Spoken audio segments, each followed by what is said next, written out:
Welcome back to the 6K Sports Sedan Challenge presented by Continental Tire, where today we're going to make my LS430 handle better and stop better.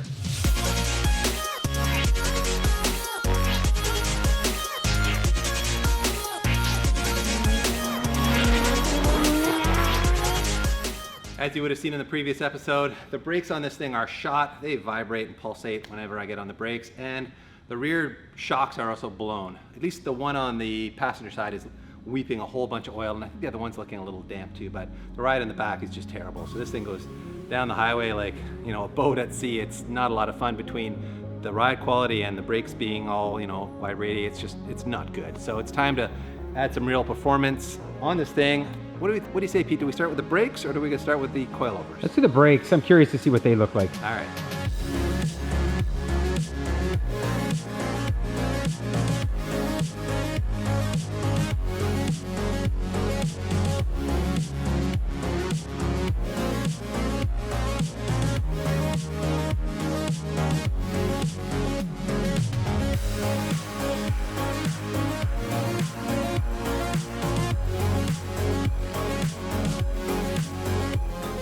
Those are some big, beefy Sumitomo 4-piston front calipers and, you know, aluminum knuckles. Nice stuff in here. And surprisingly, the front brakes look pretty good. Like, there's lots of pad material left here.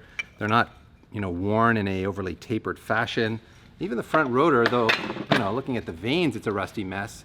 But looking at the actual mating surfaces with the pads, they don't look bad. So maybe the brakes are bad in the back. yeah, in fact, I know the brakes are bad in the back because when I had this car safetied, the guys that did the safety for me had the rear brakes off and said, man, your shoes for the e-brake are basically shot. You're gonna need to replace those soon.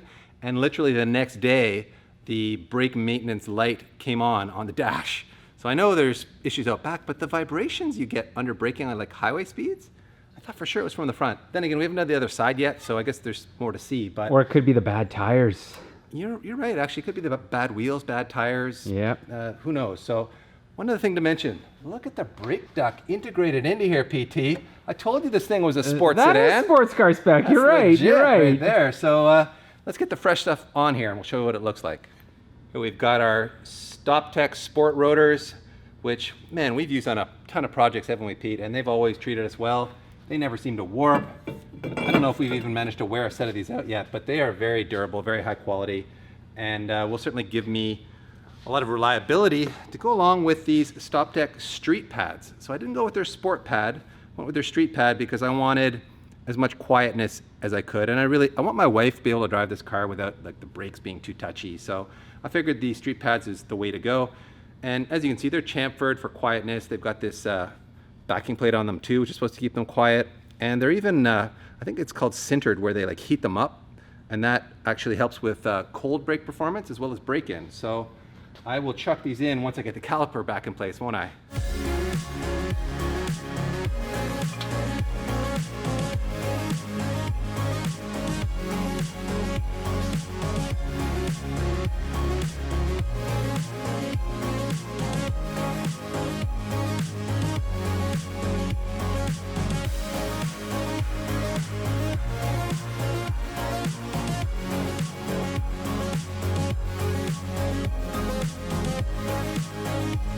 Brakes done on this corner. We're going to move on to the suspension, and Peter just pointed out that this shock also looks blown, and I think he's right. It's got a little bit of oil running around it. A little oily in there, and it's not undercoating.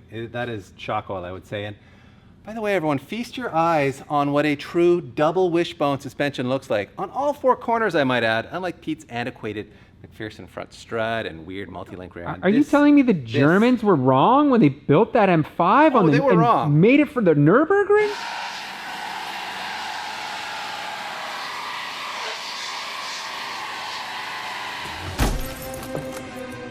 Big mistake. They Come just on. use the same design on every car. Max Strut's cheap and affordable to build, so they just throw that on everything and just throw a bunch of horsepower and tire on it and hope for the best. This, my friend, is Japanese engineering. It's lightweight and it's got perfect camber curves and geometry, all that good stuff for performance. So once I put some good, like, you know, motion control into this chassis, this suspension is going to work like magic. Nope, don't have enough jam. And that's because I'm using the wrong tool for the job. This is our long-necked 3/8 drive Milwaukee ratchet. And it's really designed for like tightening and loosening fasteners, but not for breaking things loose that are torqued down to like a significant spec. However, we've made this recent upgrade, which I am pretty stoked on. Yes. This, my friends, is a right angle impact driver. So it is not a ratchet. It's not designed for like tightening and loosening. It's designed to like bang things on and off aggressively like an impact driver would, except in a right angle form factor, which means you can use it for jobs like this. You can see I've got 3 settings on here, which is like give her harder, give her hardest. We're gonna go to a give her hardest here. I think it's got like what, 230 foot-pounds of 220 of nut busting torque. I forget what the exact torque is for tightening, but 220 should be enough to knock these 14s off here. So let's see what happens. Oh, just like almost too much jam. that is a DP. lot of jam. How could that little motor have that much jam? That's impressive. Wow. I think this is quickly gonna become one of our most used tools around here because I just love how nimble it is to get it in tight spaces and bang big bolts off. In theory, this should be really simple. You've got 1 bolt across the bottom and those 3 nuts on top, and I should be able to just pull that whole shock and spring assembly out.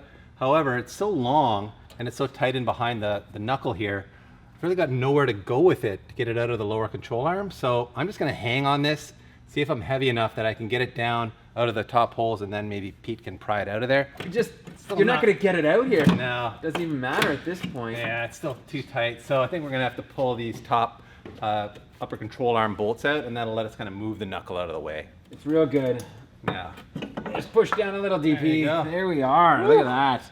As you can see, it is pretty wet and slimy down in this area, so I suspect this is a blown shock, and based on the way the car would like really porpoise down the highway over those types of bumps, I would say maybe all 4 shocks are done, but at least we know 1 front and 1 rear is done. Here we go, everyone. These are, of course, Fortunato coilovers. These are their 500 series, and they have a fitment for this car. Like, they seem to have fitments for everything. And initially, Pete and I did think about putting an air ride suspension on this car, but when I started to think about, man, if I'm gonna hang with the M5, I need a bit more of a performance-oriented setup.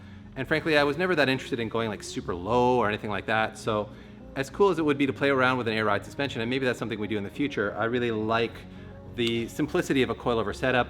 Don't have to run any airlines or anything like that, just put it on there. And I know from experience that these 500 series coilovers ride exceptionally well. So I know the car will still have that luxury vibe, but it'll have much better like motion control. And of course, adjustability up top here. So I'm just putting the top control arm back in, and worth mentioning that these are Fortunato's 7th generation, and they've done a lot of upgrades to it. They've improved the quality on a lot of the collar components, put a really nice like anodized finish on them. They're using a new higher quality spring as well. It's a premium chrome silicone spring. Let me just get this stubborn bolt in there, and we'll move on to the next job.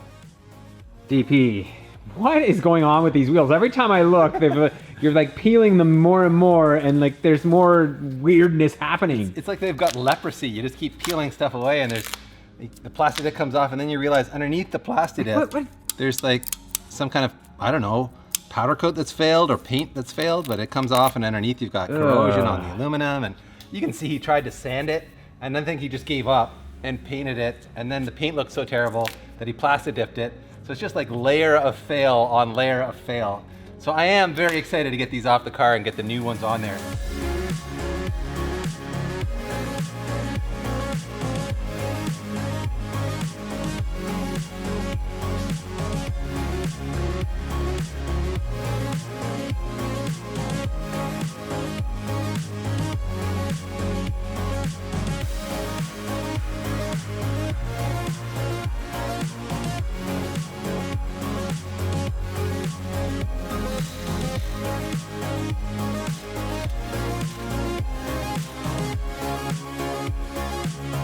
Rear brakes are off, and as you saw, the rear pads are pretty much done. They have a little bit of life left in them, but they're certainly not worth saving.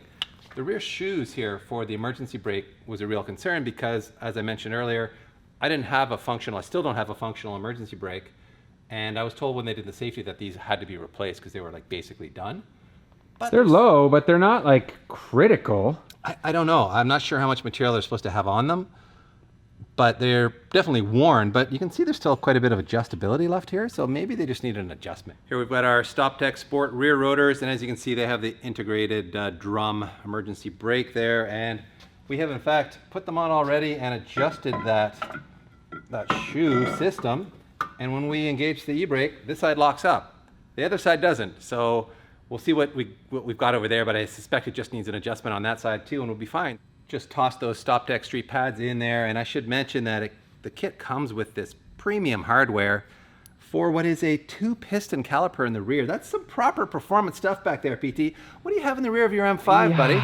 No comment. I believe that's called a parts bin single piston junkyard caliper there. It does have an M logo. Oh, the DP. logo, yeah. You know, the logo counts for something, right? But I agree. You got me on that. See, now we know who's got the real, the good bones, the good structure here. This thing just needs a little tune-up. It'll be crushing M5s in no time.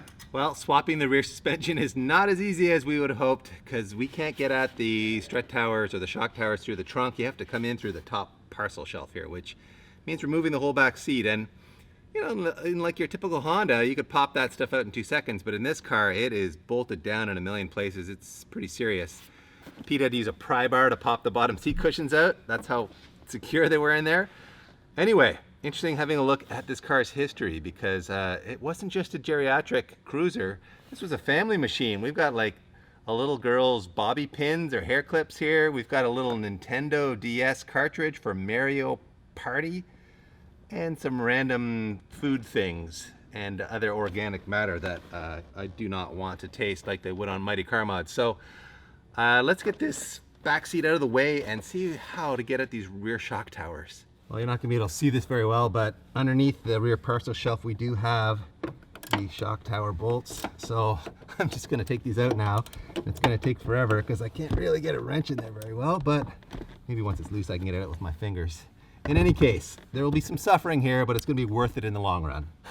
First of all, it's really uncomfortable working back here, and amazingly, they have this like foam insulated cap that goes on top of the rear shocks, I guess as a like sound attenuation device, which shows you how far Lexus was going to try to really give you that luxurious experience, even in the back seat. But man, whoever tightened these 14 mil nuts down was like a moose spec human, because we're having to use an extension on a ratchet just to get a 14 mil nut loose, which is kind of insane. Luckily, the bottom nut here is much easier to get at, so it's a little bit rusty, but I suspect like the rest of this car, it shouldn't be too bad. And yeah, there she goes. Here comes this greasy old shock, and you can see it was definitely leaking quite a lot. It's pretty much dead.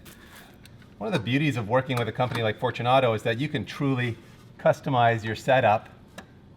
I spoke at length with Devin and Terry there about spring rate choices, because I really wanted this car to be as comfortable as possible, and they assured me that their 12K front, 8K rear setup should ride extremely well in this car. They had one of these cars in-house they did a lot of testing on, so I took their word for it. And Terry, if it doesn't ride the way I want, buddy, you're gonna hear it. You're gonna get an email from it. But of course, the beauty of this Fortunato system is that it's fully customizable. You can order it however you want. It's also modular, so you can upgrade things as you go. If you want to turn these into 510s, you can just send them back and they can do that. Yeah, if you had a track Lexus for whatever reason, you could tell them, hey guys, I'm going to be taking this to track, set me up the right way, right? Yeah, I want to turn this into a pro drift car, then they can send me their, they can convert this into their pro Dreadnought system. So pretty remarkable how easy it is to customize these. Once you've made that initial investment, you are good to go. Just torquing down bottom nut here to the specified 57 foot-pounds. And that means we're done with the suspension install. And I think our next step is to put this car on the ground, put some wheels and tires on it. Moment of truth here. That's it. Let's see how low we went. Did we go too low? Gonna be tucking tire. Well. Oh, looks like gentleman low to me, man. Yeah. Oh yeah. You're not gonna go like super. No, not going stance boy low, right? Again, like this is a true daily driver. These roads are horrible around here. I need a car that has some suspension travel. I'm not trying to really like, you know, impress anybody with my stance game. I just want a cool car that's fun to rip around in with my family and to beat up on M5s with. So no, I'm not going stance boy on it. And really, this is pretty nice in the front. Like it. Yeah, man. It almost has the magical 2 fingers, which is roadworthy around here. So I think the front looks really good. Other than the wheel obviously looking like it's been dipped in acid. And the rear, it's pretty close. It might be a hair lower in the rear. Just looking at the camber here. Oof, we have a bunch of camber in the rear. We are going to need rear camber arms, everybody, and it looks like maybe rear toe as well. Was there toe adjustability in the rear of this car? No, there doesn't. I mean, there's a little bit of toe adjustability, but not enough. Nothing to the point. I think when you lower the vehicle like this, that's gonna be within spec. Toe and camber in the rear, and I mean the camber in the front actually looks pretty good. We might get lucky up there. One thing I forgot to mention in that video where we walked around and looked at everything what's wrong with the car was that the trunk does not latch. So it's supposed to be like a soft closed trunk. You just let it come down, and then the motor should suck it in. You hear any motor, guys? I don't hear any motor. That sounded like it closed, right? But guess what? No, not closed. So more Lexus problems. Yeah, what's going on here? I think it's the actual latch mechanism, which I don't remember. I think it's on this side. The motorized mechanism was on this side. So we, or your brother actually found a car that was being parted out. So we grabbed that off of it.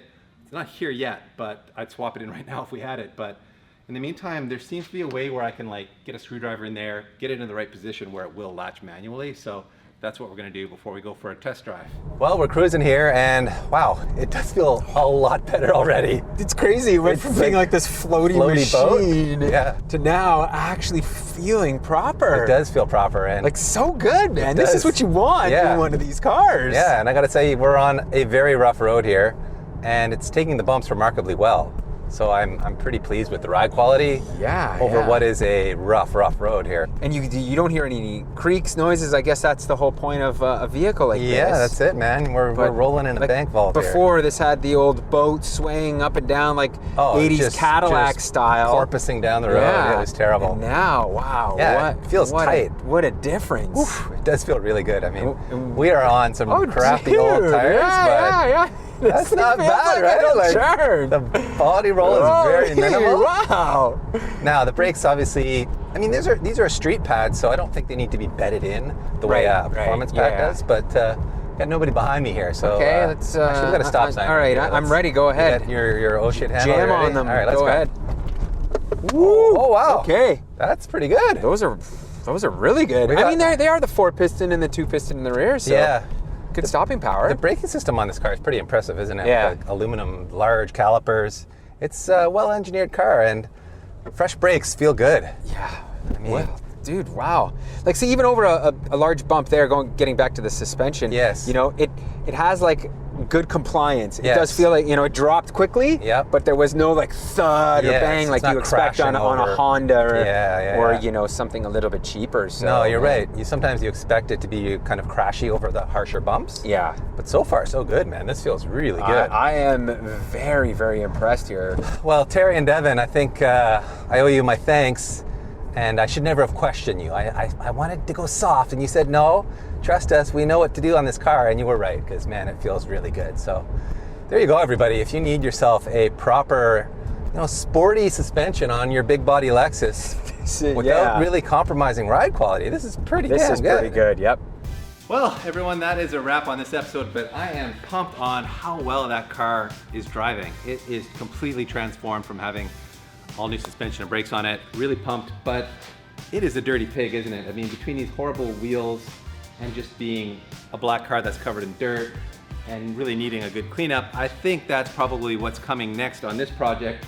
And of course, Pete's got that M5 that he needs to start dealing with too, so stay tuned for more action on both of these cars. We still have a long way to go before we get to battle it out again to see who really reigns supreme in this 6K Sports Sedan Challenge. So thanks again for watching, everyone, and we'll see you in the next one.